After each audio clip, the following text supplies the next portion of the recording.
اس کے بعد اللہ تبارک و تعالیٰ نے ایک بہت ہی پیاری بات بیان فرمائی رول ماڈل کے سلسلے میں۔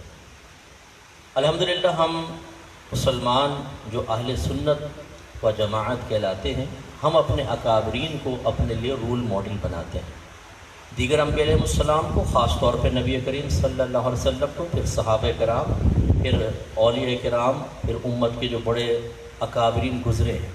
اور یہ عین شریعت کے موافق چیز ہے کہ اس طرح کسی کو اپنا رول ماڈل بناؤ۔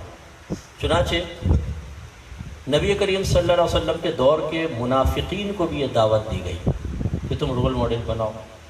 تو کس کو رول ماڈل بنائیں؟ صحابہ کو۔ کس چیز میں رول ماڈل بنائیں؟ جس طریقے سے صحابہ نبی کریم پر ایمان لے کر آئے، اس طریقے سے صحابہ کرام کو اپنا رول ماڈل بنا کر تم بھی ایمان لے کر آؤ۔ لہذا ارشاد ہوتا ہے وَإِذَا قِيلَ لَهُمْ آمِنُوا كَمَا آمَنَ النَّاسُ، اور جب ان منافقین سے کہا جاتا ہے تم ویسے ہی ایمان لاؤ جیسے دیگر لوگ صحابہ کرام ایمان لے کر آئے، قالوا، تو وہ کہتے ہیں أَنُؤْمِنُ كَمَا آمَنَ السُّفَهَاءُ، کہ ہم اس طرح ایمان لے کر آ جائیں جیسے یہ بے وقوف لوگ ایمان لے کر آئے ہیں۔ اللہ نے فرمایا الا انہم هم السفہاء ولکن لا یعلمون، خبردار بے شک یہ خود ہی بے وقوف ہیں لیکن یہ خود بات کو نہیں جانتے۔ اس کا مطلب یہ ہوا کہ بڑوں کو رول ماڈل بنانا چاہیے۔ بڑوں کا تنقید کبھی مومن نہیں کرے گا، منافق کرے گا، اور جب وہ تنقید کر کے ان کو بے وقوف قرار دے رہا ہو تو حقیقتاً وہ تو ہمارے اکابرین تو بے وقوف نہیں، کرنے والا کون ہے؟ یہ خود بے وقوف۔ اس لیے آج کل آپ یہ دیکھیں گے کہ بعض لوگوں نے ترقی کے لیے ایک شارٹ کٹ راستہ اختیار کرنا شروع کر دیا ہے، جو آپ کو یوٹیوب پہ خاص طور پر اپنے چورن بیچتے ہوئے نظر آئیں گے۔ کسی بھی بڑے کے خلاف بولو، گالیاں بکو، برا بھلا کہو، اس کو شیطان کہو، فلاں کہو، فلاں کہو، تو لوگ زیادہ تر دیکھنا شروع کر دیتے ہیں فلاں کو بھی گالی بکی ہے، وہ فلاں کو بھی یار سنو گالی بکی ہے، وہ رش لگ جاتا ہے، وہ سمجھتا ہے میں کیش ہو رہا ہوں خواہ دیکھو دیکھنے والے 1 لاکھ ہو گئے، 1.5 لاکھ ہو گئے، 2 لاکھ ہو گئے۔ حالانکہ جن کے اوپر اٹیک کر رہا ہوتا ہے وہ بیوقوف نہیں ہوتا، بلکہ بیوقوف کون ہوتا ہے؟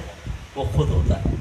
ہمیشہ یاد رکھیں، میں آپ سب سے بھی گزارش کروں گا جو ہمارے بھائی بہن ہمیں پورے ورلڈ میں انٹرنیٹ کے ذریعے دیکھ رہے ہیں، کبھی بھی اپنی ترقی کے لیے دوسرے کی زوال عزت کو بیساکھی کے طور پہ استعمال نہ کریں، کبھی برکت حاصل نہیں ہوگی۔ اگر آپ یہ سمجھیں کہ ہم دوسرے کو ذلیل کر کے عزت پالیں گے، کسی کو گالیاں بک کر، کسی کو ذلیل کر کے، کسی کو پیچھے کر کے، کسی کی عزت کو پاؤں تلے کچل کر آگے بڑھیں گے، کبھی بھی عزت نہیں مل سکتی، ذلت ہی ذلت ملے گی، انسان اور پیچھے جائے گا۔ تو آپ یوٹیوب پر بہت سارے لوگوں کو دیکھیں گے، کسی بڑے کو، ہمارے اکابرین کو، موجودہ دور کے ہم عصر بزرگوں کو برا کہہ رہا ہوں، نہ سنیں، آپ گناہ گار ہوں گے۔ ہمیشہ شرعی تقاضے کو ملحوظ رکھیں۔ جو شخص صحیح العقیدہ ہے، باعمل ہے، متقی ہے، پرہیزگار ہے، دین کی خدمت کر رہا ہے، وہ اب اس کو اپنا رول ماڈل بنا لیں۔ جو اس کے خلاف بول رہا ہے اسے چھوڑیں۔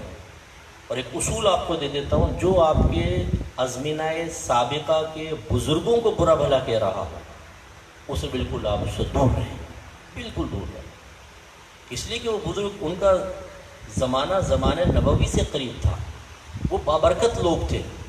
ان بابرکت لوگوں پہ جو اٹیک کرے گا وہ بے برکت ہوگا، اور جو ان کے ساتھ ہوگا وہ بھی بے برکت ہو جائے گا۔ پھر اللہ تعالیٰ نے آگے چیلنج دیا ہے قرآن عظیم کے سلسلے میں۔ اللہ تعالیٰ فرماتا ہے اور اگر تم اس چیز کے بارے میں شک میں ہو جو ہم نے اپنے بندہ خاص پر نازل فرمائی، یعنی قرآن پاک، تو تم اس کی مثل ایک صورت لے آؤ۔